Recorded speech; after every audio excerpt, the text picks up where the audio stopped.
हम जिंदगी के मुख्तलिफ शुबों से तल्लक रखने वाले लोगों के इंटरव्यू करते हैं, जिसमें सियासतदान, ब्यूरोक्रेट और बाकी लोग शामिल होते हैं।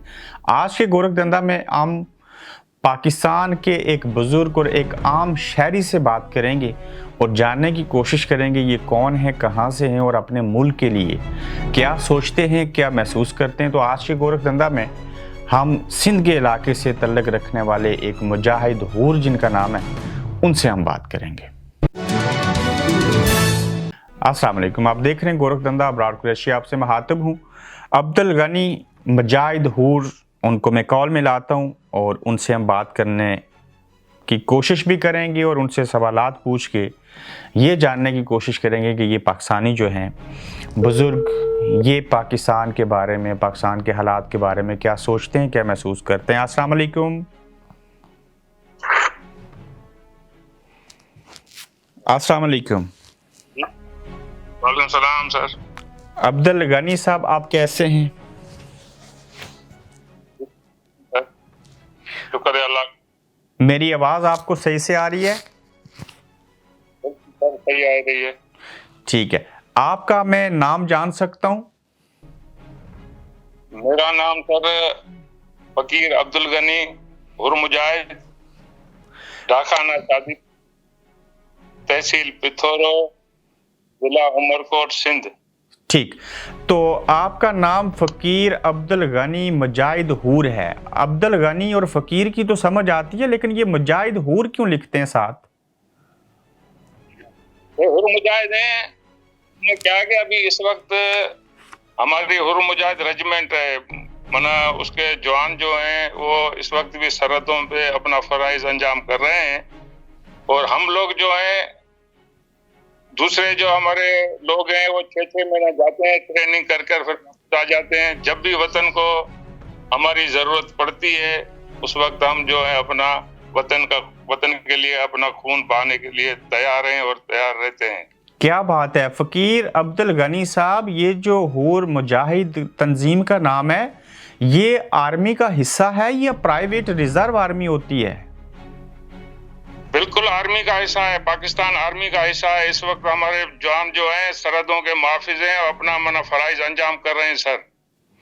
तो ये हूर मुजाहिद रेजिमेंट जो है, ये सिंध रेजिमेंट का नाम है जो आर्मी का रेजिमेंट है वहां पे? नहीं सर, सिंध रेजिमेंट अलग है, बलोच रेजिमेंट अलग है, पंजाब रेजिमेंट अलग है। ये इसी तरीके से पहले हूर फोर्स थी, अब मना उसको जो है हूर रेजिमेंट में तब्दील किया गया है सर। हूर मुजाहिद बना दिया। तो फ़कीर अब्दुल गनी साहब, आप सिंध के किस इलाके से तल्लक रखते हैं? सर हम जिला उमरकोट, हमारा जो जिला है बॉर्डर के बिल्कुल नजदीक है। हमारे जिले से मना ये छोर का बॉर्डर जो है इंडिया का, वो लगता है नजदीक हमारे को, छोर का बॉर्डर। तो फ़कीर अब्दुल गनी साहब, आपकी उम्र कितनी है? सर मेरी उम्र इस वक्त 66 साल है सर। तो 66 सालों में इस वक्त अब्दुल गनी साहब आप क्या करते हैं? सर अभी मैं, वैसे तो हम जो हमारे जो दूसरे लोग होते हैं जो 6 महीने ट्रेनिंग करते हैं, वो मुख्तलिफ मना जगहों पे अपनी अपनी ड्यूटी करते हैं। मैं इरिगेशन का एक छोटा मना मुलाजिम हूँ और इरिगेशन में मेरी पोस्ट दारोगा थी सर। तो आप एरीगेशन के डिपार्टमेंट में जो है वो नौकरी करते रहे? जी सर। कितना अरसा नौकरी की आपने? मैंने तकरीबन 34-35 साल सर मैंने की है। तो अब्दुल गनी साहब, इस वक्त जब आपकी उम्र 66 साल है, तो ये जो हूर मुजाहिद रेजिमेंट है, अगर इसको पाकिस्तान के ऊपर कोई हमला कर दे कोई दुश्मन, तो आप 66 साल की उम्र में भी पाकिस्तान के लिए लड़ेंगे? सर ये हम वो लोग हैं, मन मर्द कभी बुढ़ा नहीं होता है सर, ये हमारा ईमान है। हम ये तो क्या, हमारे मन आखिरी जो कट जाएंगे ना, हम ये मिसाल है हमारी एक सिंध की मिसाल है, उसको हम झुंझार कहते हैं जी। जब जाम फेरोज पे जब मना उन शाह हुसैन ने हमला किया, तो ऐसे लोग थे उनका सर कट गया, लेकिन फिर भी जो है वो लोग, उन लोगों ने मना अगले जो सिंध पे काबिज लोग हो रहे थे, उनको मना 4-4 उनके सिपाही गिराकर वो कटे हुए मना गर्दन भी लड़े हैं वो। ठीक, जिनके गर्दन कटे ठीक है फकीर अब्दुल गनी साहब, जो आपने शायरी की थी वो तो मैं आखिर में आपसे सुनूंगा, लेकिन मुझे फिर से ये बताइए कि इस उम्र के अंदर आप लोग ट्रेनिंग भी लेते हैं, आप रिजर्व होते हैं, और जब मुल्क को आपकी खिदमात की ज़रूरत पड़े तो आप बॉर्डर के ऊपर जाके पाकिस्तान के लिए लड़ने को तैयार हैं? बिल्कुल तैयार है सर, हम वो लड़ते रहते हैं और ये हमारी मिसाल है, ये पुरानी तारीख है। हमारा रहबर जो पीर साहब बागारो था, वो भी सदर अयूब के साथ 65 की जंग में खुद लड़ा है, उसके दुश्मनों के साथ। ठीक है, तो हूर मिसाल है जी, तो हूर मुजाहिद रेजिमेंट जो है इसको कोई तनख्वाह मिलती है, इसके जो मेंबर हैं, जो सिपाही हैं? सर वो उनको तनख्वाह जो हाजिर सर्विस है उनको मिलती है, बाकी जो है वो अपना वो जो 6 महीने ट्रेनिंग पे जाते हैं, फिर उनको कुछ सहूलियत मिल जाती है। ठीक है, तो इसके अंदर हूर मुजाहिद जो है कितने लोग हैं इसके अंदर? सर ये तो मेरे को अंदाजा नहीं है, वो तो आप किसी आर्मी के बूढ़े बंदे से भी पूछ लोगे, आपको पता पड़ जाएगा। ये मेरे को अंदाजा नहीं है। अभी रेजिमेंट बनी है तो रेजिमेंट में कितने आदमी होंगे ये भी आप अंदाजा लगा सकते हैं। ठीक है, तो फकीर अब्दुल गनी साहब, आपकी उम्र अगर 66 साल है तो और 66 साल से उम्र से ऊपर जो बुजुर्ग लोग हैं आपकी तरह और भी हैं जो ऐसे मुल्क के लिए लड़ना चाहते हैं? सर बच्चा लड़ना चाहता है, जो लोग अपनी धरती के साथ, अपने वतन के साथ मोहब्बत करता है, वो तो क्या औरतें भी लड़ने के लिए तैयार है। हम तो 66 साल तो कोई बात नहीं है। तो आप अगर पाकिस्तान में रहते हैं, पाकिस्तान का हिस्सा है सिंध, सारी चीज़ें हैं, सबसे बड़ा इलाका है सनती एतबार से कराची और सिंध, तो वहाँ रहते हुए पाकिस्तान की किस सियासी जमात को वोट देते हैं आप? सर हमारी पाकिस्तान मुस्लिम फंक्शन लीग है, उसको हम वोट देते हैं। उसका सरबराह हमारा पीर साहब बागारो है, पीर अब्दुल्ला शाह, उसको वोट देते हैं। वो जिसको भी बोले, अभी इस वक्त हमने इमरान खान को वोट दिए थे। हमारे जो ये इधर साईं शाह महमूद कुरैशी खड़ा हुआ था, उसको वोट दिए थे हमने सर। तो शाह महमूद कुरैशी साहब को वोट दिए, यानी कि आपने इमरान खान की वजह से पाकिस्तान तहरीक-ए-इंसाफ को वोट दिए, उनके नुमाइंदे शाह महमूद कुरैशी को? जी सर, वो हमारे मुर्शिद के हुक्म पर, फंक्शनल लीग के जो सरबराह हैं उनके हुक्म पर आपने वोट दिए? जी सर, वो हमारे रहबर भी हैं, हमारे जनरल भी हैं और हमारे मुर्शिद भी हैं सर। तो क्या लगता है आपको कि पाकिस्तान के जो हालात हैं, जो मुल्क के जिस तरह की माशी हालत या जिस तरह के भी हालात हैं, इमरान खान को गोलियां लगी, वो जख्मी हैं, तो क्या लगता है आपको फकीर अब्दुल गनी साहब के मुल्क के लिए कौन सा सियासतदान बेहतर है? सर मुल्क के लिए वही सियासतदान बेहतर है जो कौम के लिए सच्चा हो, मुल्क के लिए सच्चा हो। इस वक्त हमको सच्चाई इमरान खान में ही नजर आती है सर। तो जब इमरान खान को अपने ही मुल्क में अपने ही लोगों से गोलियां लग गई, तो 66 साल की उम्र में जो आप बॉर्डर पे जाके मुल्क, कौम और मजहब के लिए लड़ना चाहते हैं, तो आपको क्या लगा जब इमरान जख्मी हुए? तो सर आप यकीन मानोगे, उस रात को हमारे घर में खाना भी नहीं पका। हम सब जो मैं तो क्या, लेकिन मेरे घर वाले भी परेशान थे, क्योंकि मैंने शादी की है पठानों में से। ठीक सर, पठानों में की है, वो तो वैसे ही इमरान खान के दीवाने, आपको पता है। ऐसा ही है। तो इमरान खान को जब गोलियां लगी तो आपको दुख हुआ, और उस रात ना घर पे खाना पका, ना आप लोगों ने खाया? सर हकीकत ये अजान आ रही है, यकीन करें बड़ा दुख हुआ। तो अब मुझे ये बताएं कि आपने एक शायरी की थी, और वो शायरी में आपकी ज़ुबानी मेरे गोरखधंधा के लिए आपने शायरी किया, मेरे बुजुर्ग हैं, वो मैं सुनना चाहता हूँ वो सारे जुमले। जी सर, मैं शुरू से सुनाता हूँ। पहले एक दफा शायरी भेजी थी, फिर सही आज भी मैंने भेजी है, वो शायद आपको मिल गई होगी। जी मिल गई है, लेकिन पहले वाली शायरी सुनाइए जो गोरखधंधा वाली थी ना, वो सुनाइए, दूसरी को अगले एपिसोड में सुनेंगे। चलो सर, पहले वाली सुना देते हैं। जरूर। हो गया तो दोनों सुना दे। पहले एक सुनाइए, पहले वाली।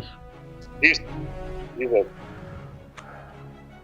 हाँ जी, गोरखधंधा इसके लिए की है सर। जी। सर के ऊपर लटके फंदा, चलना चाहिए अब फंदा। ठीक है, एक मिनट मेरे साथ रहें, एक जुमला आप पढ़ेंगे, दूसरा जुमला मैं पढ़ूंगा, मेरे साथ रहिए आप। जी सर। अच्छा। सर के ऊपर लटके फंदा, सर के ऊपर लटके फंदा, चलना चाहिए अब तो रंदा, चलना चाहिए अब तो रंदा, है अजब ये गोरख धंधा, है अजब ये गोरख धंधा। बेनूर हैं सारे धुंधले सितारे, बेनूर हैं सारे धुंधले सितारे, दिखता है अब सूरज भी अंधा, दिखता है अब सूरज भी अंधा, है अजब ये गोरख धंधा। वतन पे नाफज है कौम का मुहाफिज, बूढ़ा है अब उसका कंधा, है अजब ये गोरख धंधा। कौम के रहबर लूटे लीडर मुतासरीन का खागे चंदा, है अजब ये गोरख धंधा। कुछ तो अब खोना है शहीद अरशद होना है, मरवा दिया एक अच्छा बंदा, है अजब ये गोरख धंधा। क्या बात है। हूर मुजाहिद गनी फकीर हंगरो डाक खाना शादी पली जिला उमरकोट। तो मैं आपकी 66 साल की उम्र में ऐसे जज्बात अगर मैं देख रहा हूं तो फिर नौजवानों के जज्बात क्या होंगे। तो मुझे इस 66 साल ज़िंदगी के तजुर्बे की रोशनी में ये ज़रूर बता दीजिए कि पाकिस्तान का मुस्तकबिल आप क्या देख रहे हैं और क्या पाकिस्तान के अंदर जमहूरियत है। सर जमहूरियत का तो कहीं नाम नजर नहीं आता है। उम्मीद पे दुनिया कायम है, लेकिन अभी वक्त चाहिए। इसलिए कि मना अभी तकरीबन मैं समझता हूँ थोड़े लोग जो हैं वो बेदार हुए हैं, बाकी जो है काफी लोग अभी हमारे ऐसे हैं उनको इन चीजों का पता भी नहीं है। बेचारे मना अपना पेट पालने के लिए भी मना मजबूर है, और इन बारिशों की वजह से तो बेचारों का बहुत बुरा हाल है। उन लोगों का कोई पूछने वाला पुरसाने हाल भी नहीं है। वो अल्लाह के आसरे हैं बेचारे, अल्लाह ही उनकी मदद कर रहा है। बाकी इंसान के बस की बात नहीं है। जो मना बारिशों ने जुल्म किया, जो मना इन लोगों को पे मना ये जो हमारे इंतजामिया है, कोई पूछने वाला नहीं है सर। कोई मना हुकूमत की नाम की चीज नहीं। जमहूरियत तो फकीर अब्दुल गनी साहब मुझे बताइए आप कितने पढ़े लिखे हैं। सर मैंने मैट्रिक किया है। मैंने 1974 में मैट्रिक किया था। 1957 सर मेरी डेट ऑफ बर्थ है। ठीक है, तो ये जो पीडीएम की 11, 12, 13 जमातों की हुकूमत है, आप इससे मुतमईन नहीं है? नहीं सर नहीं, कोई मुतमईन नहीं है। ये तो वो क्या बोलते हैं, एक मना ऐसी अंधी मुर्गी है, उसके पीछे वो है क्या बोलते हैं छोटे छोटे बच्चे जो होते हैं। तो आपको मैंने मायूस होते हुए देखा, जिसको गुनाह कहते हैं। मैंने आपके जज्बात देखे, आप रोने की हद तक आ गए और आपको दुख और अफसोस है कि जिस तरह के मुल्क के हालात हैं, तो इन मुल्क के हालात की खराबी का जिम्मेदार कौन है? सर इसकी एक नहीं है सर। अब क्या है कि हमारा पहले तो हमारे जो ये लीडर हजरात हैं उनके दिल अंदर से खोटे हैं। जो हाकिम होता है वही खोटा होता है, तो पीछे सब खोटे हो जाते हैं। सही ठीक है, तो पहले जुल्फकार अली भुट्टो सिंध से चले थे, ट्रेन मार्च किया, अयूब खान का तख्ता उलट दिया, उन्होंने जमहूरियत के लिए कुर्बानी दी, फांसी पे लटक गए। फिर नवाज शरीफ साहब ने कहा वोट को इज्जत दो, उन्होंने ये बयानिया छोड़ दिया। और अब इमरान खान कहते हैं हमें हकीकी आज़ादी चाहिए। हम तो 1947 में आज़ाद हो गए थे, आज़ाद मुल्क है, आज़ाद अवाम है, मर्जी से इबादत करते हैं, कोई बंदा रोकता टोकता नहीं। तो आप मुझे बता सकते हैं कि इमरान खान को किस से और क्यों हकीकी आज़ादी चाहिए और कैसी आज़ादी चाहिए? सर आज़ादी यही चाहिए। अभी बच्चा बच्चा जानता है इधर के जो हमारे कुछ इदारे हैं वो अमेरिका के इशारे पे चलते हैं। जैसे मना अमेरिका कहता है वैसे ही वो होता है। जब भी हमारी जान अमेरिका से नहीं छूटेगी तो मेरे ख्याल में कोई चांस मेरे को नजर नहीं आ रहा है। तो फ़कीर अब्दुल गनी साहब, किसी भी मुल्क की फ़ौज का मजबूत होना, मजबूत से मजबूत तर होना उसके मुल्क और कौम के लिए बेहतर होता है, और इसमें कोई दो राय नहीं है। हमारी फ़ौज जो है वो बहादुर है, सब चीज़ें हैं। आप जैसे लोग भी बेलोस वतन के लिए, कौम के लिए लड़ना चाहते हैं। क्या हमारे मुल्क की जो इस्टेब्लिशमेंट है, इस्टेब्लिशमेंट में ब्यूरोक्रेसी भी आती है, फौजी जर्नैल भी आते हैं, क्या वो सियासत में मुदाखलत करते हैं?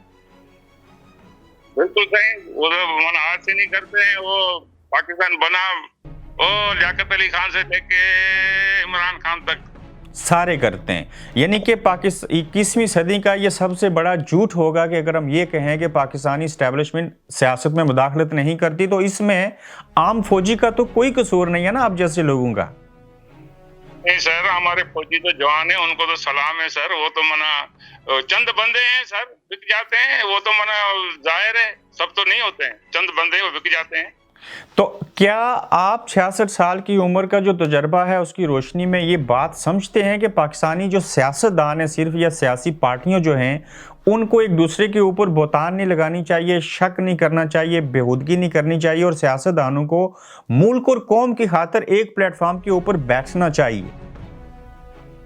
सर ये हो जाए तो फिर मना मसला ही हल हो जाएगा। आजकल तो मना ये नंगी नंगी जो हम सुन रहे हैं, बेचारा आजम सवाती है, इतना बूढ़ा बेचारा, और अरशद शरीफ जो है शहीद, क्या बताएं सर। ऐसे तो रोज होता है। ये तो मना चलो कुछ बड़े नाम थे सामने आ गए, इधर जो गरीबों के साथ रोज मना ये अरशद शरीफ मरते हैं, रोज ये आजम जैसा ये हालात होते हैं, उनका कोई पुरसाने हाल ही नहीं, कोई पूछने वाला ही नहीं है सर।